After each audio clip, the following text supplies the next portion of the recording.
नमस्कार विद्यार्थी मित्रों। तृतीय वर्ष कला प्रश्न पत्र क्रम 11 भाषा विज्ञान और हिंदी भाषा के अंतर्गत हम भाषा की सामान्य प्रवृत्तियाँ एवं विशेषताएं देख रहे थे। पिछली तासिकाओं में हमने भाषा की कुछ विशेषताओं का अध्ययन किया था, जिसमें हमने 9 विशेषताओं का अध्ययन किया। उसमें भाषा परंपरागत होती है, भाषा अर्जित संपत्ति है, भाषा सामाजिक संपत्ति है, भाषा व्यक्तिगत संपत्ति नहीं है, भाषा परिवर्तनशील है, भाषा अनुकरण से सीखी जाती है, भाषा सामाजिक स्तर पर आधारित होती है, भाषा का कोई अंतिम रूप नहीं होता तथा भाषा कठिनता से सरलता की ओर जाती है। इतनी विशेषताओं का अध्ययन हमने पिछली तासिकाओं में किया था। अब हम इस तासिका में अगली जो भाषा की विशेषताएं हैं उन विशेषताओं पर चर्चा करेंगे, उसका विश्लेषण करेंगे। तो भाषा की अगली जो विशेषता है वह भाषा की प्रकृति यह कि वह सर्वव्यापक है।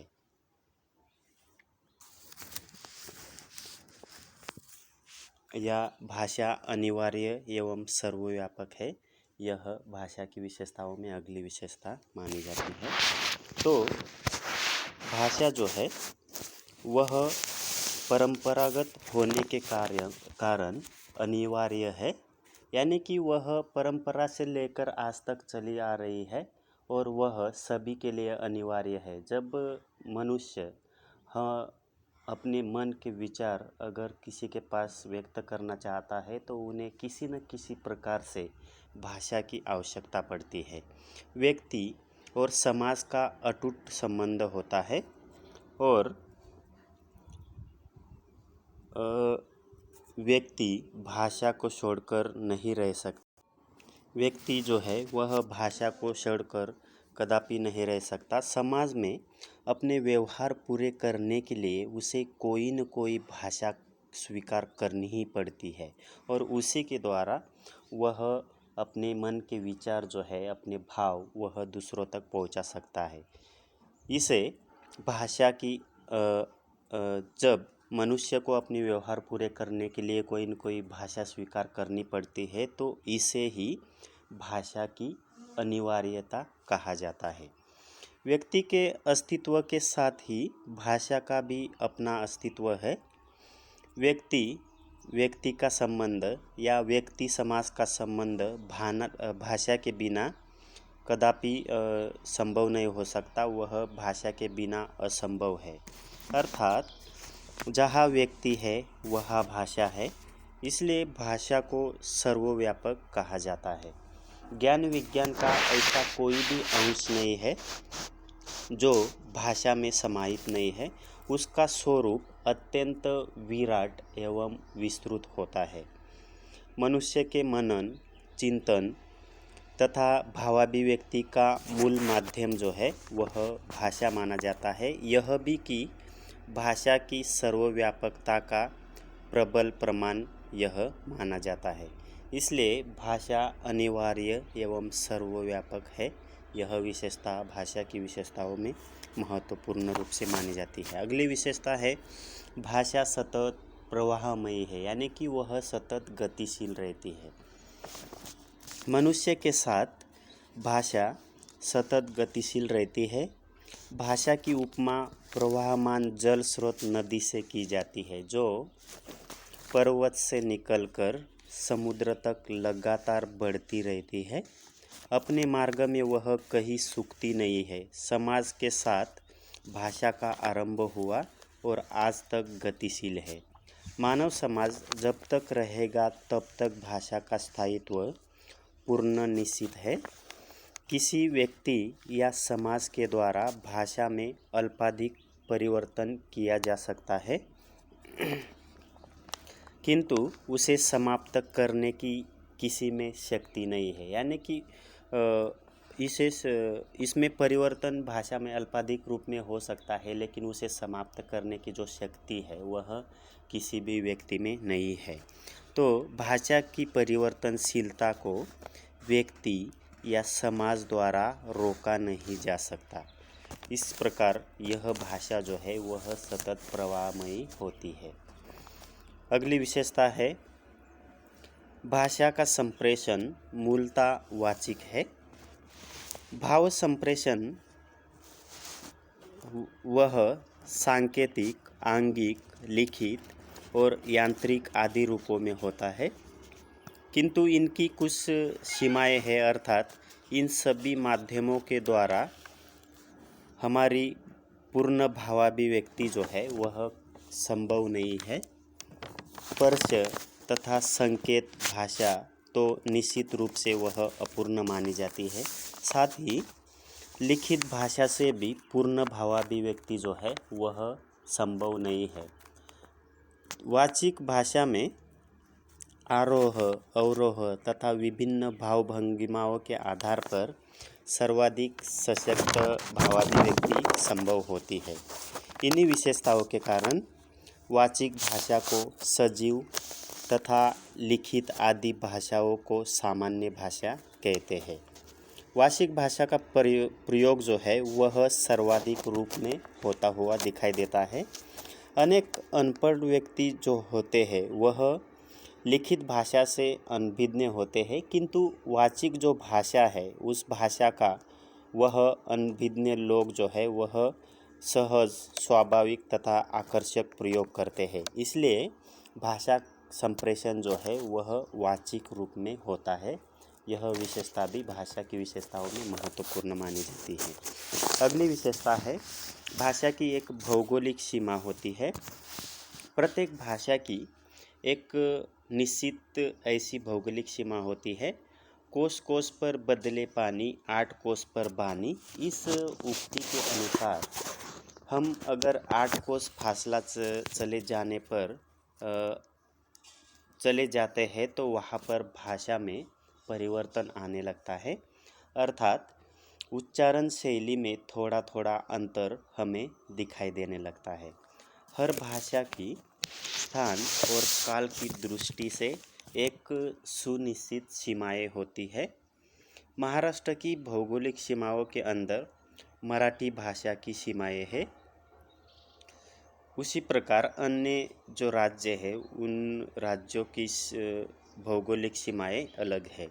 हमारे देश में भाषावार प्रांत रचना हुई है, अतः भाषाओं की सीमाओं को लेकर कोई संभ्रम की स्थिति नहीं है। हर द्वीप में जितने देश हैं उन देशों की भौगोलिक सीमाएं ही उन देशों की भौगोलिक सीमाएं हैं। सीमाओं का मतलब भाषा अपनी सीमा तक प्रभावी रहती है और सीमा के बाहर चले जाने पर सीमा के बाद वह प्रभावहीन बन जाती है। यानी कि अपनी जो सीमाएं होती है उस सीमाओं में यह भाषा जो है वह अधिक प्रभावशाली दिखाई देती है, लेकिन सीमा के बाहर चले जाने के बाद उनका प्रभाव जो है वह कम होता जाता है। वह सीमा के बाहर चले जाने के बाद प्रभावहीन बन जाती है।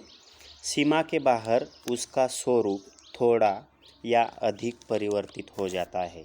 इस प्रकार से भाषा की एक भौगोलिक सीमा होती है। यह विशेषता भी भाषा की विशेषताओं में गिनी जाती है। इसके अगली विशेषता भाषा का एक स्थिर और एक मानक रूप होता है। परिवर्तन भाषा का एक अनिवार्य क्रम है। उसके परिणाम स्वरूप भाषा में विविधता आ जाती है। इसी कारण एक युग की भाषा दूसरे युग की भाषा से भिन्न दिखाई देती है। भाषा नैसर्गिक नियम से परिवर्तित होना चाहती है और मनुष्य उस परिवर्तन को रोकना चाहता है, उस पर नियंत्रण करने का प्रयास करता रहता है। उसे स्थिर बनाने का प्रयास ही मानक रूप को जन्म देता है। मानक रूप में व्याकरण की भूमिका भी एक महत्वपूर्ण अहम भूमिका निभाती रहती है। मानक रूप का प्रयोग प्रदेश के शासन के सभी प्रकार के कामकाजों के लिए किया जाता है। इसलिए यह भाषा का एक स्थिर एवं मानक रूप होता है। यह भी विशेषता भाषा की विशेषताओं में महत्वपूर्ण है। इसके साथ ही अगली विशेषता है, भाषा संयोगावस्था से वियोग अवस्था की ओर जाती है। संयोगावस्था यानी कि मिली हुई और वियोग अवस्था यानी कि दूर जाना, इस प्रकार इसका अर्थ होता है। भाषा का प्रयोग भाषा प्राय संयोग से वियोग की स्थिति की ओर जाती है। संयोग का अर्थ है मिली होने की स्थिति, जैसे लक्ष्मण गच्छति, तथा वियोग का अर्थ है अलग हुई स्थिति, जैसे लक्ष्मण जाता है। संस्कृत में गच्छति संयुक्त रूप से काम चल जाता था, लेकिन पर हिंदी में जाता है यह शब्द गच्छति के जगह पर वहाँ पर जाता है इस प्रकार का शब्द लगाया जाता है और उसका प्रयोग करना पड़ता है। अर्थात संस्कृत भाषा संयोगावस्था की है और इससे विकसित हिंदी तथा अंग्रेजी जो भाषाएं हैं वह वियोगावस्था की भाषाएं हैं। संस्कृत हिंदी और अंग्रेजी की अपेक्षा बहुत प्राचीन भाषा है, अतः स्पष्ट होता है कि भाषा की विशेषता है संयोगावस्था से वियोगावस्था की ओर जाना। इस प्रकार से भाषा की विशेषताओं में यह विशेषता जो है वह देखी जाती है। इसके बाद आखिरी और अंतिम विशेषता, प्रत्येक भाषा की संरचना जो है वह अलग होती है, यानी कि उसका ढांचा जो है वह अलग प्रकार से होता है।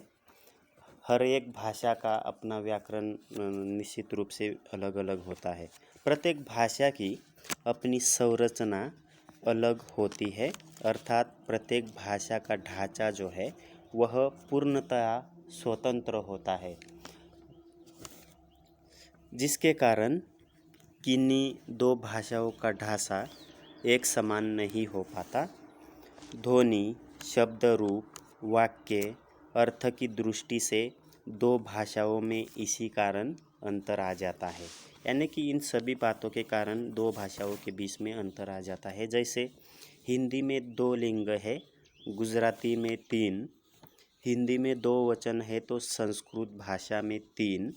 इस प्रकार प्रत्येक भाषा का ढांचा जो है वह दूसरी भाषा से भिन्न तथा अलग होता है। इस प्रकार ऊपर भाषा के अभिलक्षण के साथ भाषा की प्रवृत्तियों पर भी इसलिए प्रकाश डाला गया कि मानवीय भाषा की पृथकता के साथ साथ भाषा की प्रवृत्तियों को समझना सहज होगा। उसका सहज स्वभाव ही उसकी विशेषताएं हैं जो सभी भाषाओं में प्राप्त होती है। इस प्रकार से भाषा की विशेषताओं को हम देख सकते हैं। तो यहाँ पर ठहरते हैं, अगली तासिका में फिर मिलेंगे। तब तक के लिए नमस्कार।